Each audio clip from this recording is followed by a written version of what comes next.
তোমাদের ইতিহাস বিষয়ের ষষ্ঠ অধ্যায়ের যে আলোচনা চলছিল সেই আলোচনার আজকে আমাদের আজকের পাঠ দ্বিতীয় বিশ্বযুদ্ধের প্রভাব। তাহলে আজকের পাঠ দ্বিতীয় বিশ্বযুদ্ধের প্রভাব। তো এই দ্বিতীয় বিশ্বযুদ্ধের প্রভাব, এই আলোচনাটা আমরা কতগুলো পয়েন্টে ভাগ করে করব। পয়েন্টগুলো এসো আমরা পরপর আলোচনা করি। তো এই দ্বিতীয় বিশ্বযুদ্ধ হয়েছিল, তোমরা জানো যে 1939 সালের 3রা সেপ্টেম্বর এই যুদ্ধ শুরু হয় এবং এই যুদ্ধ শেষ হয়েছিল 1945 সালের 2রা সেপ্টেম্বর। সম্পূর্ণভাবে এই দ্বিতীয় বিশ্বযুদ্ধ শেষ হয়েছিল। তো এই দ্বিতীয় বিশ্বযুদ্ধের ফলে পৃথিবীতে কি ধরনের প্রভাব পড়েছিল, কেমন ক্ষয়ক্ষতি হয়েছিল, সেই বিষয়ে আমরা আজকে আলোচনা করব। তো এই আলোচনাটা আমরা বিভিন্ন পয়েন্টে ভাগ করে করে আলোচনা করব। তো এসো আমরা পরপর আলোচনা করি। তো আমাদের প্রথম পয়েন্ট, 1 নম্বর পয়েন্ট হচ্ছে বিপুল ক্ষয়ক্ষতি। এই যে দ্বিতীয় বিশ্বযুদ্ধ হলো, সেই দ্বিতীয় বিশ্বযুদ্ধে বিপুল পরিমাণ ক্ষয়ক্ষতি হয়েছে। অর্থাৎ এই যুদ্ধের ফলে পৃথিবীর যে সমস্ত দেশ এই যুদ্ধে জড়িয়ে পড়েছিল, তোমরা নিশ্চয়ই জানো যে এশিয়া, আফ্রিকা, ইউরোপ, এই 3টে মহাদেশের দেশ এই বিশ্বযুদ্ধে সবথেকে বেশি জড়িয়ে পড়েছিল। তা সত্ত্বেও পৃথিবীর কিন্তু অন্য অন্য দেশরাও প্রত্যক্ষভাবে না হলেও পরোক্ষভাবেও এই যুদ্ধে জড়িয়েছিল। কেমন? তো দেখি আমরা যে কি বিপুল পরিমাণ ক্ষয়ক্ষতি হয়েছে। অসংখ্য মানুষ মারা গেছে, প্রচুর ধন সম্পদের ক্ষতি হয়েছে, কলকারখানা নষ্ট হয়েছে, সেতু নষ্ট হয়েছে, রেল পথ নষ্ট হয়েছে, রেলের কারখানা নষ্ট হয়েছে। এইভাবে প্রচুর ক্ষতি হয়েছে। অর্থাৎ মানব সম্পদের ক্ষতি হয়েছে, শিল্প সম্পদের ক্ষতি হয়েছে, ঘরবাড়ি নষ্ট হয়েছে এবং জমি বা ক্ষেত সেগুলো কিন্তু এই যুদ্ধের দ্বারা ক্ষতিগ্রস্ত হয়েছে। তো আমরা একটা দেখি কিরকম বিপুল ক্ষয়ক্ষতির মধ্যে। দেখো, এশিয়া, ইউরোপ, আফ্রিকা, এই যে এশিয়া, ইউরোপ, আফ্রিকা, এই 3টি মহাদেশের 40টি দেশে ব্যাপক ক্ষতি। অর্থাৎ 3টি মহাদেশের মধ্যে 40টি দেশে প্রচুর পরিমাণে ক্ষতি হয়েছে। কেমন? শুধু ইউরোপেই ক্ষতির পরিমাণ 26,000 কোটি ডলার। তাহলে শুধু ইউরোপ মহাদেশে ক্ষতির পরিমাণ কত? 26,000 কোটি ডলার আর্থিক ক্ষতি হয়েছে এই দ্বিতীয় বিশ্বযুদ্ধে। এছাড়া দেখো 90% আর জাপানের 95% বা ইতালির 90% ও জাপানের 95% নৌবহর নিশ্চিহ্ন হয়ে গেছে। অর্থাৎ ইতালির 90% নৌবহর এবং জাপানের 95% নৌবহর এই দ্বিতীয় বিশ্বযুদ্ধের পর নিশ্চিহ্ন হয়ে গেছে, মানে তাদের কোনো চিহ্ন নেই। এছাড়াও দেখো আমরা একটা পরিসংখ্যানের মাধ্যমে এখানে দেখাচ্ছি আরো কি ক্ষতি হয়েছে। দ্বিতীয় বিশ্বযুদ্ধে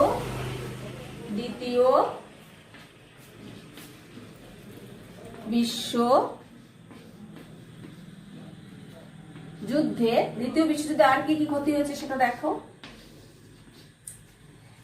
সশস্ত্র সেনার পরিমাণ ছিল 11 কোটি, নিহত হয়েছে 5,50,00,000। যুদ্ধরত দেশের সংখ্যা 72টি।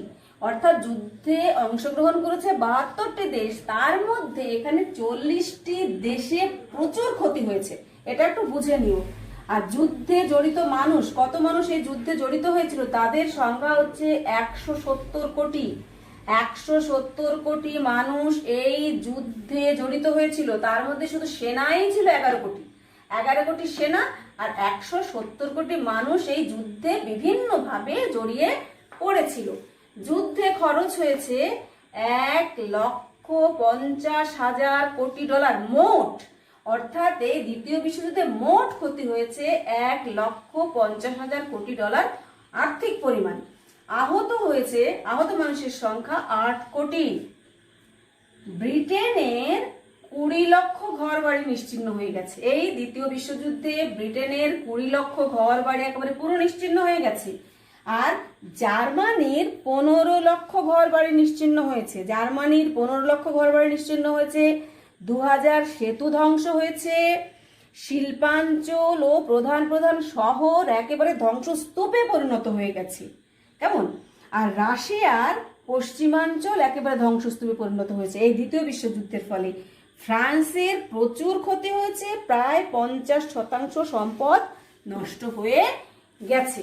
তাহলে এই বিপুল পরিমাণ ক্ষতি দ্বিতীয় বিশ্বযুদ্ধের ফলে হয়েছে। পৃথিবীর বিভিন্ন দেশের এই পরিমাণ ক্ষতি হয়েছে। কেমন? পরের পয়েন্টে আমরা যাই। আমাদের পরের পয়েন্ট হচ্ছে 2, মিত্রপক্ষে ভাঙন। মিত্রপক্ষে ভাঙন। দেখো, দ্বিতীয় বিশ্বযুদ্ধ যখন শুরু হয়েছিল সেই সময় তোমরা জানো যে যুদ্ধ যখনই হয় দুটো পক্ষে যুদ্ধ হয়। তার এক পক্ষে ছিল অক্ষশক্তি, আরেক পক্ষে ছিল মিত্রশক্তি। তো অক্ষশক্তিতে কারা ছিল? অক্ষশক্তিতে ছিল ইতালি, জার্মানি, জাপান। আর মিত্রশক্তিতে কারা ছিল? England, France, America, Russia. England, France, America, Russia এই 4টি দেশের মধ্যে ইংল্যান্ড, ফ্রান্স, আমেরিকা এরা একই আদর্শে বিশ্বাসী। ইংল্যান্ড, ফ্রান্স, আমেরিকা, রাশিয়ার সাম্যবাদকে পছন্দ করে না, এটা তোমরা জানো। কিন্তু তা সত্ত্বেও জার্মানিকে হারাবার জন্যে সাম্যবাদী রাশিয়া এবং ইংল্যান্ড, ফ্রান্স, আমেরিকা একত্রিত হয়েছিল। কেন? যে কোনো ভাবে আগে জার্মানিকে হারাতে হবে। অর্থাৎ বিভিন্ন মতাদর্শে বিশ্বাসী এই সমস্ত মিত্র শক্তির দেশগুলো একত্রিত হয়েছিল শুধুমাত্র জার্মানিকে হারাবার জন্য। এবার দেখা গেল যে এই যখন যুদ্ধে দেখা যাচ্ছে যে জার্মানির হার নিশ্চিত, সেই সময় এই মিত্রপক্ষে ভাঙন ধরে।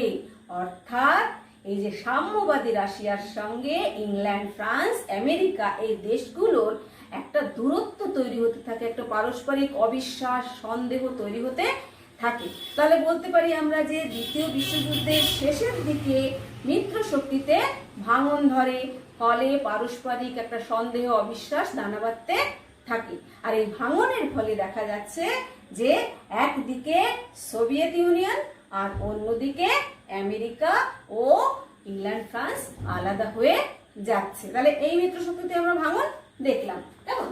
পরের পয়েন্ট 3, দেখো, শক্তি কেন্দ্রের পরিবর্তন।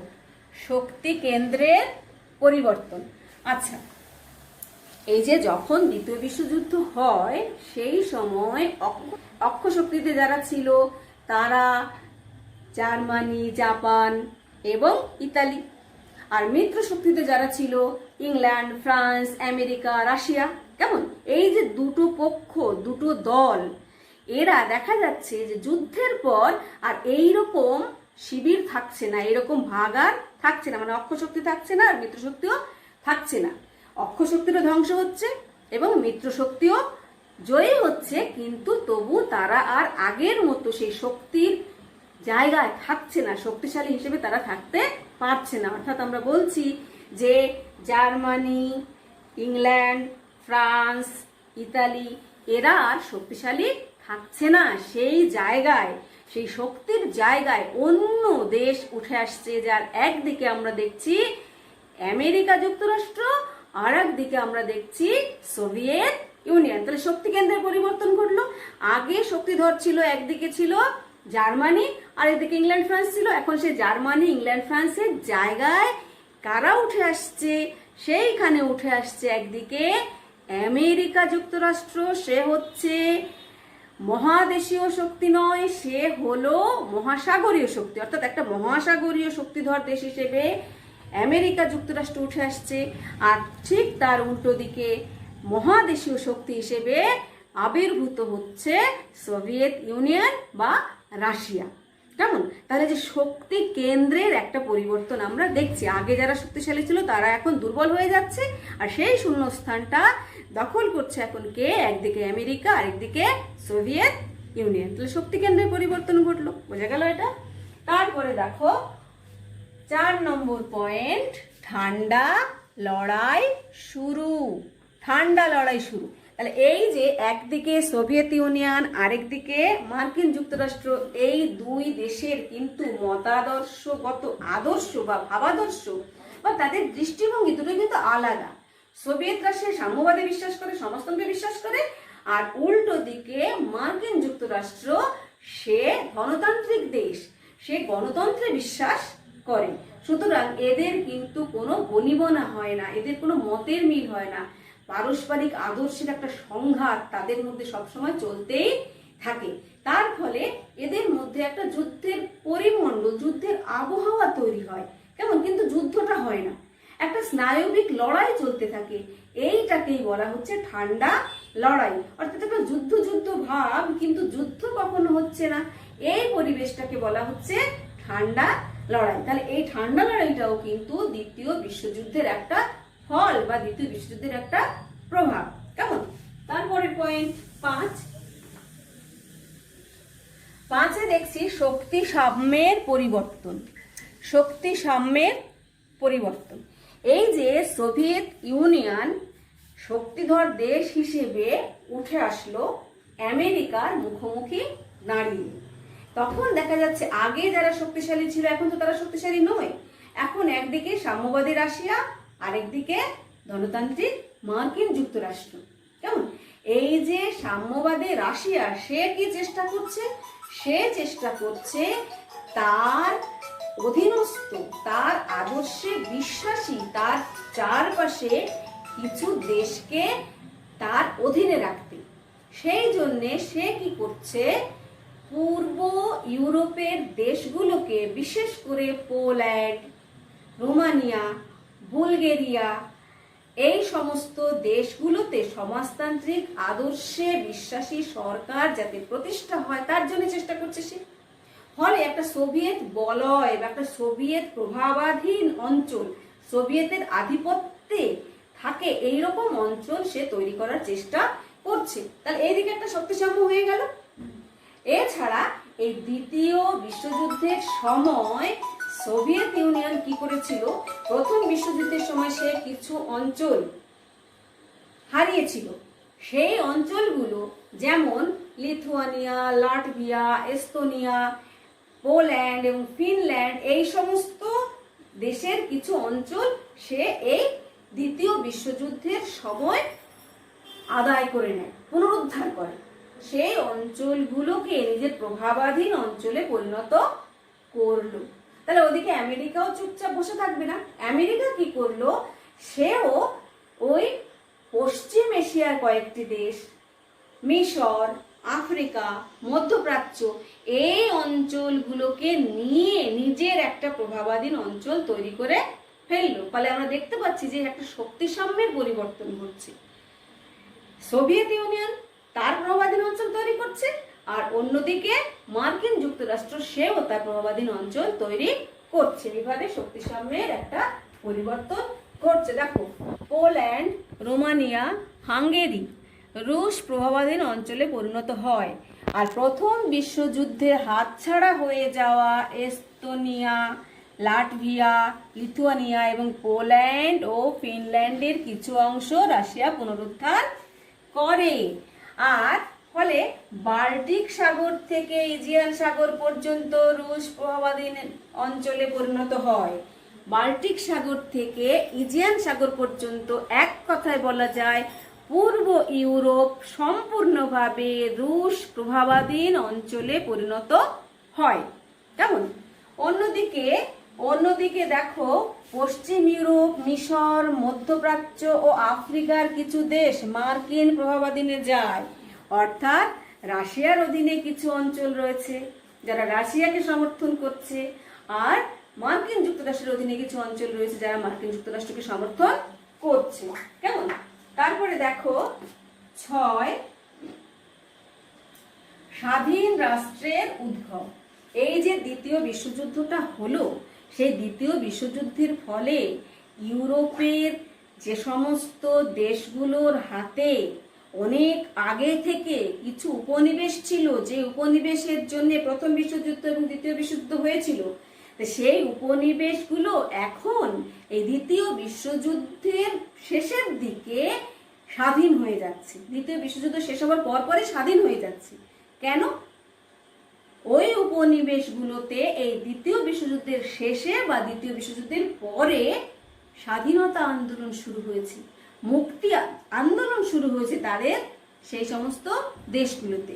আর ইউরোপের যে দেশগুলো ওই উপনিবেশগুলোকে ধরে রেখেছিল, উপনিবেশগুলো তৈরি করেছিল, সেই দেশগুলো এই যুদ্ধের ফলে এত বিধ্বস্ত হয়েছে, তারা এত ক্ষতিগ্রস্ত হয়েছে যে তারা এখন আর ওই উপনিবেশগুলোকে ধরে রাখতে পারছে না।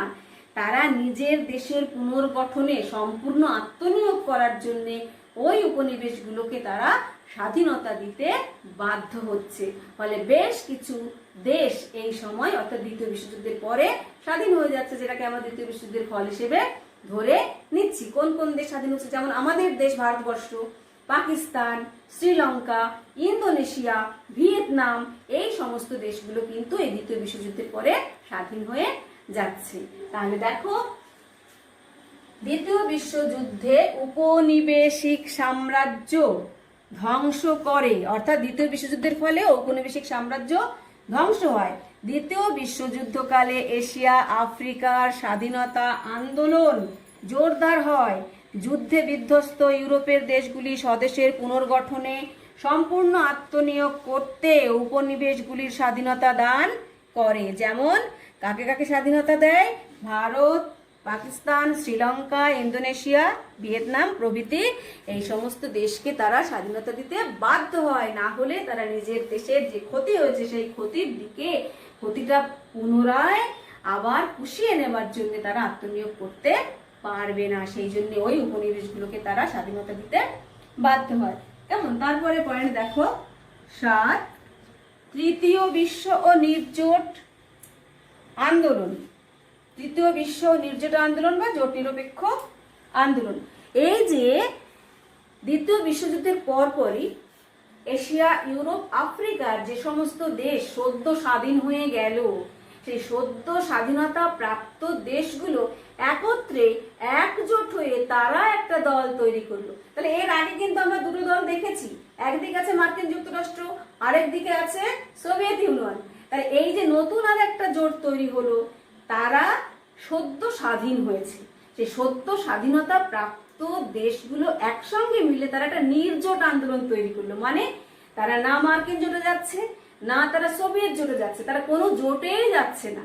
দুটো জোটের থেকেই তারা সম দূরত্ব এবং বন্ধুত্ব বজায় রাখছে। তারা বলছে আমরা এই জোটেও যাব না, ও জোটেও যাব না, এরাও আমাদের শত্রু নয়, ওরাও আমাদের শত্রু নয়। ওদের থেকে সম দূরত্ব বজায় রেখে নিজেরাই একটা জোট তৈরি করছে।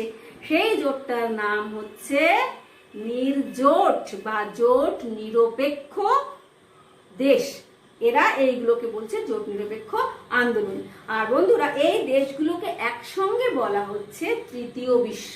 তাহলে প্রথম বিশ্ব, দ্বিতীয় বিশ্ব, তৃতীয় বিশ্ব। প্রথম বিশ্ব কারা? মার্কিন যুক্তরাষ্ট্রকে বলা হচ্ছে প্রথম বিশ্বের দেশ, সোভিয়েত ইউনিয়নকে বলা হচ্ছে দ্বিতীয় বিশ্বের দেশ, এবং এই সদ্য স্বাধীনতা প্রাপ্ত দ্বিতীয় বিশ্বযুদ্ধের পরবর্তীকালের এই যে দেশগুলো এশিয়া, আফ্রিকা, লাতিন আমেরিকার দেশ একত্রিতভাবে যে একটা নির্জোট তৈরি করেছে, সেই নির্জোটের দেশগুলোকে একসঙ্গে বলা হচ্ছে তৃতীয় বিশ্ব। কেমন? তারপর দেখো, তৃতীয় বিশ্বের পর দ্বিতীয় বিশ্বযুদ্ধের পর এশিয়া, আফ্রিকা, লাতিন আমেরিকা সদ্য স্বাধীনতা প্রাপ্ত দেশগুলি একত্রে তৃতীয় বিশ্ব গঠন করে। এরা কোনো শিবিরে যোগ দেয়নি। জওহরলাল নেহেরু ছিলেন এর প্রবক্তা। অর্থাৎ এই তৃতীয় বিশ্বের যে দেশগুলি নির্জোট আন্দোলন বা জোট নিরপেক্ষ আন্দোলন শুরু করলো, এই আন্দোলনের প্রবক্তা বা প্রথম কার মাথা থেকে এটা বেরিয়েছিল, কার মস্তিষ্ক প্রসূত? এটা হচ্ছে ভারতবর্ষের প্রথম প্রধানমন্ত্রী, স্বাধীন ভারতের প্রথম প্রধানমন্ত্রী জওহরলাল নেহেরু। তিনি এই আন্দোলন শুরু করেছিলেন। কেমন? এবার দেখো সম্মিলিত জাতিপুঞ্জ, 8 নম্বর পয়েন্ট, সম্মিলিত জাতিপুঞ্জ প্রতিষ্ঠা। দ্বিতীয় বিশ্বযুদ্ধের যে ভয়াবহতা, যে ধ্বংসলীলা, আমরা প্রথম পয়েন্ট আলোচনা করলাম যে বিপুল ক্ষয়ক্ষতি। সেই বিপুল ক্ষয়ক্ষতি, এত মানুষের মৃত্যু, এত মানুষ আহত, তার ফলে বিশ্ববাসীর পক্ষ থেকে আবার দাবি উঠল যুদ্ধ নয়, শান্তি চাই। এই শান্তি প্রতিষ্ঠার লক্ষ্যে আমেরিকা, ব্রিটেন, ফ্রান্স একসঙ্গে মিলিত হয়ে আবার একটা যৌথ শান্তির প্রতিষ্ঠান তৈরি করলেন, যার নাম হচ্ছে সম্মিলিত জাতিপুঞ্জ, ইউএনও। সম্মিলিত জাতিপুঞ্জ বা UNO, United Nations of Organization. United Nations of Organization, UNO বা সম্মিলিত জাতিপুঞ্জ 1945 সালের 24শে অক্টোবর 1945 সালের 24শে অক্টোবর এই বিশ্ব শান্তির প্রতিষ্ঠানটি প্রতিষ্ঠিত হয়। আমরা পরবর্তী ক্লাসে এই সম্পর্কে আরো বিস্তারিত আলোচনা করব। তাহলে এই যে 24শে অক্টোবর 1945-এর 24শে অক্টোবর এটা তৈরি করা হলো, 24শে অক্টোবর এই ইউএনওর প্রতিষ্ঠা দিবস। কেমন? আমরা পরের পয়েন্টে যাই। তারপরে 9, যুদ্ধের প্রকৌশলগত পরিবর্তন। এই যুদ্ধের জন্যে যে অস্ত্র শস্ত্র ব্যবহার করা হয়েছিল, সেই অস্ত্র শস্ত্র, প্রথম বিশ্বযুদ্ধে যে অস্ত্রগুলি ব্যবহার করা হয়েছিল, ট্যাঙ্ক, বোমারু বিমান, ভারী কামান, জাহাজ, যে সমস্ত অস্ত্র ব্যবহার করা হয়েছিল সেইগুলো তো আছেই, সেইগুলো তো রয়েছে। তাছাড়াও এই দ্বিতীয় বিশ্বযুদ্ধের সময় আরো নতুন নতুন উন্নত মানের যন্ত্রপাতি আবিষ্কৃত হয়েছে এবং সেইগুলো ব্যবহার করা হয়েছে। তো এসব আমরা একটু দেখে নিই যে কি কি ব্যবহার করা হয়েছে। নতুন উন্নত মানের ডুবোজাহাজ আবিষ্কৃত হয়েছে। এই সময় উন্নত মানের ডুবোজাহাজ আবিষ্কৃত হয়েছে। আবার সেই ডুবোজাহাজ বিরোধী অভিযানে উন্নত মানের রাডার ও টর্পেডো ব্যবহার শুরু হয়েছে। অর্থাৎ উন্নত মানের জাহাজ আবিষ্কার করা হয়েছে, আবার সেই উন্নত মানের জাহাজ তার যে বিরোধী অভিযানের জন্য রাডার আর টর্পেডো সেটাও ব্যবহার করা হয়েছে। আচ্ছা, 2 দেখো, আকাশযানের ক্ষেত্রেও ব্যাপক পরিবর্তন আসে। অর্থাৎ যুদ্ধ হয়েছে জলে, স্থলে, অন্তরিক্ষে।